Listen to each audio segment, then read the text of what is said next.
Jour 9 du bootcamp. Aujourd'hui, on va parler de la macro, donc un peu plus approfondi par rapport à ce qu'on a vu au niveau de la vidéo des liquidités.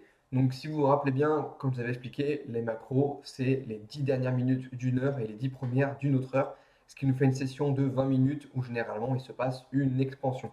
Comme on peut le voir ici, généralement ça fait des expansions baissières ou haussières, ça dépend en tout cas de parfois la structure ou non.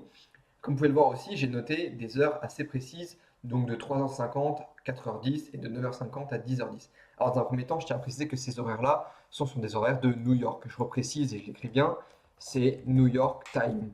Ce sont des horaires de New York, ce qui fait à peu près 3h50, ça fait 8h50 chez nous pour du 9h10, et du 9h50, ça fait environ 14h50 ou ouais, c'est à 14h50 pour du 15h10.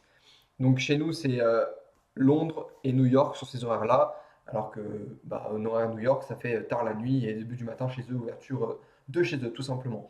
Mais on se cale toujours sur les horaires de New York pour éviter de faire des erreurs sur les horaires parisiens, tout simplement. Donc calez-vous sur les horaires New York pour bien les tracer, comme ça au moins vous êtes tranquille à ce niveau-là.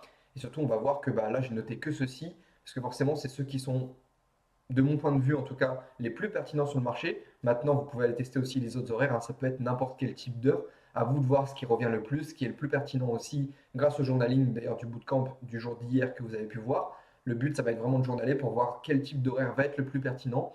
Et là, du coup, le journaling prend aussi tout son sens sur ce suivi, tout simplement. Donc là, j'ai choisi ces deux horaires-là parce que forcément, c'est les horaires qui reviennent le plus, qui sont le plus pertinents. On en a un, c'est début de Londres, et l'autre, c'est début de New York. Donc forcément, on reste quand même dans des zones assez précises.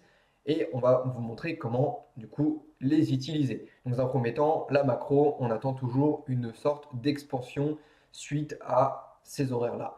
Donc forcément, on va venir attendre, comme vous pouvez le voir, une prise de liquidité. Donc que ça soit autant en M5 qu'en M1, à vous de déterminer sur quel temps la prise de liquidité reste plus ou moins pertinente. Moi, j'ai vu qu'en M5 et en M1, ça restait cohérent et du coup, la prise de liquidité M5 est beaucoup plus propre et beaucoup plus pertinente. Donc forcément, là, la prise de liquidité en M5 sera pertinente à prendre. On a une autre prise de liquidité et alors là, ça va être à vous de voir aussi avec vos datas. C'est pour ça que je le précise bien avec le journaling et que j'ai bien fait la vidéo de journaling avant celle-ci. Voir qu'est-ce qui revient le plus. Est-ce que du coup, ça va être un IFVG à prendre à l'intérieur en M1? Est-ce que ça va être juste un FVG? Est-ce que ça va être un MSS? Est-ce que ça va être du coup un order block aussi en interne? Ça va être à vous de voir au fur et à mesure avec la prise de data qu'est-ce qui revient le plus. De screen plusieurs façons d'entrer et du coup d'enregistrer ça en une seule data dans le journaling. Tout simplement, ça reprend vraiment ce qu'on a vu sur la vidéo sur le jour d'avant et du coup on continue sur ça. Pareil ici, du coup, pour une expansion à la hausse, on va venir prendre la liquidité en bas, une prise de liquidité et backtester pareil, soit IFVG, soit FVG, etc., etc. Donc là, c'est juste pour poser les bases et vous expliquer comment ça fonctionne. Pareil au niveau des horaires, comme je vous ai dit, c'est vraiment sur tous les horaires. À vous de voir ce qui revient le plus maintenant. Ces horaires-là, c'est parce que c'est sur des ouvertures de session, donc il y a une probabilité plus forte d'expansion, mais ça ne veut pas dire que obligatoirement ça marche que sur ces périodes, enfin que sur ces horaires-là forcément.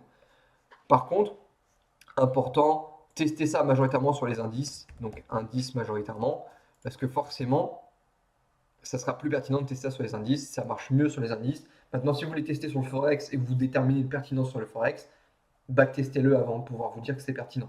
Toujours les backtests, toujours tester, voir si ça revient, voir si c'est pertinent, etc., etc. Il n'y a que ça qui doit parler pour vous. Donc, on va passer aux exemples maintenant pour vous montrer un petit peu comment les repérer et comment les utiliser.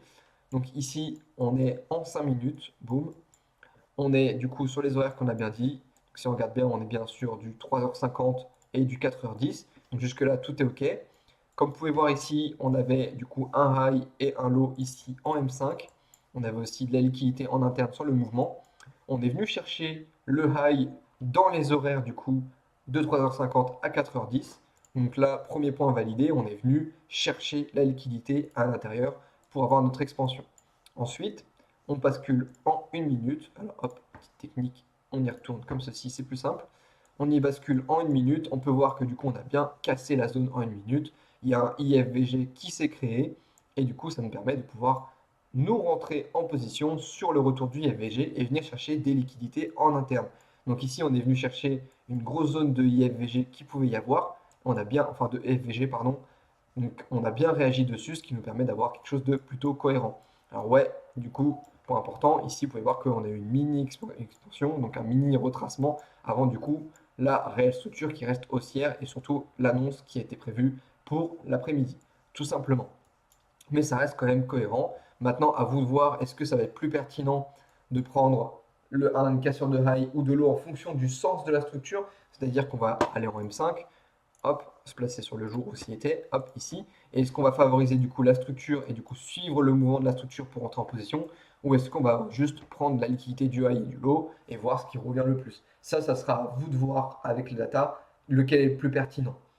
Moi, je me base sur aucun des deux, c'est-à-dire que je préfère me prendre soit la cassure du high, soit la cassure du low. Pas besoin de la structure, c'est plus pertinent comme ça, et au moins, pas trop de doutes à laisser au marché. On sait que sur la macro, on vient casser la liquidité, on vient réagir dessus et on vient prendre le mouvement. Donc ça, c'est la macro, c'est ce qui définit notre POI, c'est notre zone où on va travailler. Le but, c'est de rajouter une à deux confluences, pas plus, pour la prise de liquidité et du coup la zone à venir et la pattern, pardon.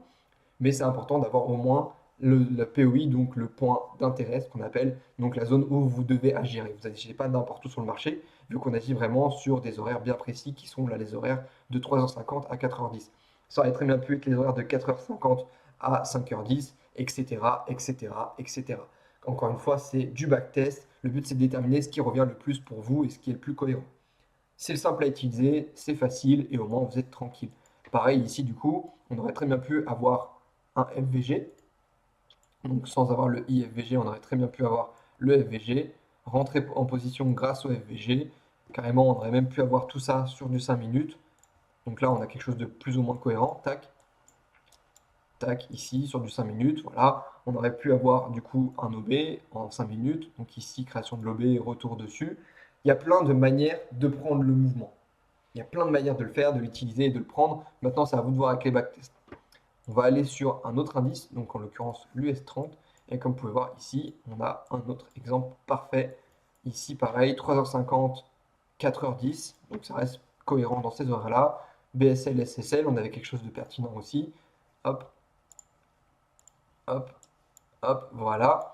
Et comme vous pouvez voir, on a bien pris la BSL, donc le high important. Tout, c'est supprimé. Et on avait un IFVG ici. On est venu le casser un peu plus tard. On est bien revenu sur le IFVG et on est venu chercher un order block inverse. Donc l'order block, il est bien ici, en l'occurrence. On est venu chercher un order block inverse dans le mouvement, tout simplement.